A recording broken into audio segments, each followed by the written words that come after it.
Selamat Yuni. siang. Kenapa Mbak ya? Ya, selamat siang Miss Yuni. Hmm. Ini saya mau cerita sedikit Miss Yuni. Saya kan ini Miss Yuni lagi live nggak ya? Ya lagi live Mbak. Ada apa? Halo. Lagi live sayang. Ada yang bisa dibantu? Halo, selamat Miss Yuni lagi live nggak ya? Iya sayang. Saya lagi live. Ada yang bisa dibantu? Iya, saya cuma mau dikit cerita. Kan saya sebenarnya udah lama kerja di sini 3 tahun gitu Miss Yuni. Terus setiap yang namanya kerja kan kadang ada kesalahan, kita mecahin barang lah gitu. Terus niat saya sih berusahanya mau ganti gitu kalau sebelum barang itu ketahuan gitu. Tapi udah aku jujur kayak gitu, kadang sering marah, tetap juga motong gaji aku gitu. Tapi aku nggak apa-apa lah, aku ngerasa salah, aku berani tanggung jawab gitu Miss Yuni. Terus tiba-tiba kalau misalnya kita bikin kesalahan mecahin barang, terus nggak tahu bosnya masih suka atau enggak, terus kalau tiba-tiba interminus itu saya bisa cari majikan lagi apa gimana ya Miss Yuni? Kalau cari majikan lagi siapapun kan bisa. Tapi kan visa yang memutuskan kan imigrasi sayang. Jadi kamu sama majikan berapa lama sayang? 3 tahun, mau jalan 4. 3 tahun mau jalan 4. Ya nggak masalah loh. Iya. Datang aja ke kantor itu cari Koko Thomas ya. Iya, nanti kalau rencananya juga dia suruh nambah lagi, tapi aku belum mikir-mikir iyanya, belum positif iyanya. Pengennya juga mungkin takutnya 4 tahun udah di sini, bos aku kayak bosen apa gimana. Ya mungkin aku juga ada konflik dari keluarga, jadi kadang nggak nggak fokus kerja gitu. Yang namanya kerja nggak mulus gitu. Jadi banyak hal-hal yang ada kesalahan intinya gitu. Terus saya pengen cari solusi ke Miss Yuni, karena kalau misalnya di interminate, aku harus gimana Miss? Intinya gitu Miss. Ya cari majikan lagi loh. Bisa nih. Bisa, cari majikan lagi bisa. Datang ke kantor loh. Datang ke kantornya Koko ya. Iya, pasti kalau aku ada masalah ya yang diminta kita sampai selesai finish kontrak. Tapi kalau namanya ada masalah, kita lebih jaga-jaga aja gitu Miss. Betul. Saya tunggu ya. Saya suka banget ya. Pokoknya intinya saya setelah kenal sama Miss Yuni tuh banyak wawasan banget, banyak hal-hal yang baru saya ambil.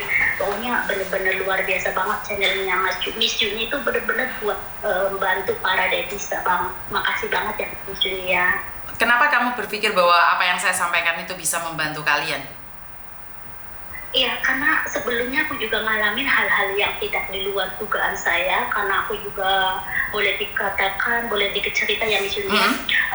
Sebelum aku kerja ke sini kan, aku dulu di rumah nggak pernah main HP, nggak pernah yang namanya Facebook itu nggak pernah respon banget. Tapi setelah kerja di sini ternyata Facebook itu lebih bahaya daripada kenyataannya gitu. Jadi intinya aku juga pernah jadi korban kayak itu, teman kayak itu nomor-nomor yang nggak kenal, kayak boleh dikatakan kayak korban penipuan. Tapi itu udah berlalu, cuman aku mau memperbaiki diri yang sudah gitu. Intinya saya berusaha untuk memperbaiki diri. Yang penting saya di sini nggak berbuat yang buruk atau nggak berbuat yang aneh-aneh, walaupun mantan suami saya tuh menganggapnya aku pokoknya kotor atau gimana gitu Miss. Jadi aku nggak peduliin omongan orang, walaupun dia mengumbar aib tentang diri aku tuh aku nggak peduliin. Yang penting aku di sini jalanin hidup aku di sini dengan sesuai Allah, yang apa yang dia larang, apa yang dia perbolehkan gitu intinya Miss. Oke, kita sebagai manusia itu tidak ada yang sempurna, tapi saat orang lain ingin menjadi lebih baik dan orang lain tidak mau menerima kita, itu urusan kita, dia sama Tuhan saya. Yang penting hidup ini tidak ada yang sempurna. Begitu juga dengan Miss Yuni. Miss Yuni bukan orang baik banget seperti yang kalian lihat di kamera, enggak. Miss Yuni juga punya masa lalu. Tapi bener Miss, kalau dulu mungkin sebelum aku kesini kerja berapa bulan atau baru 1 tahun, terus aku udah tahu channelnya Miss Yuni, mungkin aku juga nggak jadi korban gitu. Karena aku terlalu awam banget ya, nggak terlalu ngerti bahwa tuh di dunia Facebook, dunia maya itu lebih parah daripada kenyataan gitu. Itu maksud saya Miss. Kan Miss Yuni selalu mengatakan bahwa ini adalah dunia abu-abu, dimana di dunia nyata aja bisa bohong sayang, apalagi di dunia abu-abu. Bener nggak Miss Yuni ngomong? Iya benar, makanya aku sekarang lebih berhati-hati banget dan lebih benar-benar yang kesalahan yang sudah-sudah itu udah saya berusaha untuk lupakan. Jadi intinya aku berjalan untuk kedepannya aja gitu Miss. Sebenarnya aku juga pengen datang ke tempatnya Miss Yuni, pengen luahin apa yang saya rasakan pendam sendiri. Jadi kayak gimana ya, aku curhat sama teman atau sama saudara pun mereka nggak bisa ngertiin posisi aku.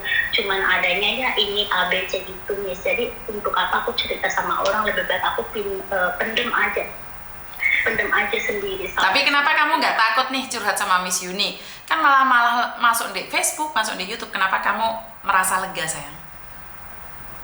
Iya, karena kalau di Miss Yuni itu yang penting aku nggak berbuat salah, aku nggak berbuat yang neko-neko. Intinya aku curhatin apa yang aku rasakan dalam hati aku, yang menurut saya tuh aku nggak salah gitu aja Miss. Jadi intinya kalau aku curhat sama Miss Yuni, mungkin mereka juga tahu setiap orang punya masalah, pengen mencurahkan, namun belum tentu itu ada tempat yang tepat, kecuali juga memang sama yang dia atas gitu ya Miss. Tapi aku juga pelantarannya ke Miss Yuni tuh kayaknya lebih lebih percaya dirinya. Miss Yuni yakin bisa memberikan jalan keluar, solusi yang terbaik buat aku, bukannya ngompor-ngomporin, bukannya ngasih penilaian yang gimana gitu. Sisi baiknya juga lebih bisa mengimbangi gitu maksud saya Miss. Oke, jadi terima kasih, saya tunggu kamu ya sayangnya. Gak usah berpikir yang aneh-aneh ya. Terima kasih nih. Yuk, oke, assalamualaikum. Waalaikumsalam.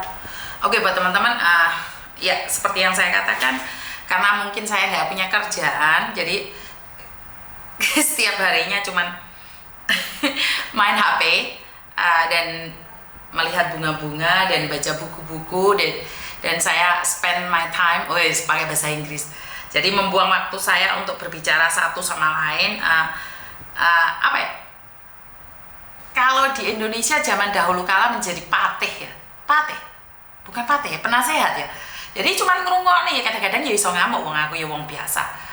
Jadi buat teman-teman, saya pribadi itu ingin hidup bermanfaat. Jadi saya sangat senang sekali kalau kehadiran saya itu bisa bermanfaat buat teman-teman yang lain, karena sekali lagi tujuan hidup saya bermanfaat buat orang lain. Dan saya selalu katakan apa yang saya punya, kalau saya bisa membantu itu lebih indah lagi. Kenapa saya sangat kaget sekali, padahal ya Cisam kesini saya nggak minta dia bawa apa-apa, tapi dia ternyata bawa banyak. Dan itu bukan buat saya, siapapun boleh ngambil, siapapun itu boleh ngambil. Dan kemarin oleh cepuk ini ya, cepuk guys, saya mendapatkan banyak uang dari cepuk itu, dan semoga kita bermanfaat. Itu aja deh. Orang hidup itu apa sih? Bahagia. Apa sih bahagia itu? Yang di level bahagia adalah saya ya, menurut pendapat saya adalah saat kita bisa memberi, saat kita merasa cukup. Tapi untuk mengatakan rasa cukup itu wangel. Wah, aku dewe mangan rawar kok tak kayaknya wong. Bener gak sih akhir-akhir ini kan seperti ini? Aku dewe ra cukup, menuruti gak cukup Mbak. Saya sebagai konten kreator, sebagai YouTuber, saya bisa bilang ngapain saya harus menyediakan tempat buat kalian. Kenal aja enggak, mau nonton YouTube saya terserah, enggak terserah, bodoh amat. Saya kan bisa berpikir seperti itu. Kamu percaya omong aku ya mau rungono, gak percaya omong aku bodoh amat. Benar gak sih? Tapi saya bukan seperti itu. Nih kalau kita sudah berbicara, saya menyapa kalian satu persatu, Mbak Sudarwati, Mas Danang, Nancy, Ika tanpa nama, Mbak Yufi, Mas Danang, Mbak Nuri, Weni, Yatisam, Afi, Wahyu, Mbak Yumi, Yuman. Itu kan lewat udara saja, ngomong jabrus. Tapi di dunia nyata saat saya ketemu kalian, sopo kuwi. Dan gak ada tempat buat kalian. Saya cuman baik di depan kamera saja, tapi di dunia nyata saya sangat sadis. Ya apa artinya? Bener gak sih? Saya di dunia nyata yang damprat wong, di dunia maya yang damprat wong, di dunia abu-abu ya ngamui wong, sama. Saya tidak beda. Wong di kantorku, di tempat leyeh-leyeh itu, wah aku beker ya geger-geger. Enggak beda. Saya itu enggak ada bedanya sekarang sama kemarin, itu saya tetap sama. Itu untuk saweran, isu-isu Mbak Kairina, terima kasih sekali. Jadi sopon aku Mbak Demen Laro, saya cute, terima kasih sekali. Hong Latiu juga tanpa nama, sadis pisan guys. Oh iya, nanti bengok-bengok deh aku jarine ra dikei kaos. Oh, dingirane ini kok yuk kaos. tak gawe sitok Nens. Ora sembengok cangkemmu tak tapukin kok ya. Nancy beker geger-geger entuk kaos. Justru di dunia nyata kita dibengoki Miss Uni malah Iyo. Saya tuh nggak tahu loh, aku ini pengen langsung ngamuk. Tapi saya kalau bener-bener totalitas ngamuk Mbak, saya tuh diem. Saya sekali lagi, saya kalau totalitas nesu, saya tuh diem. Saya sama anak saya kalau saya ngamuk, kata sopo anakku tak jiare saya karep-karepe. Jadi mereka sebelum mereka datang dan minta maaf sama saya diem. Kalian boleh tanyakan sama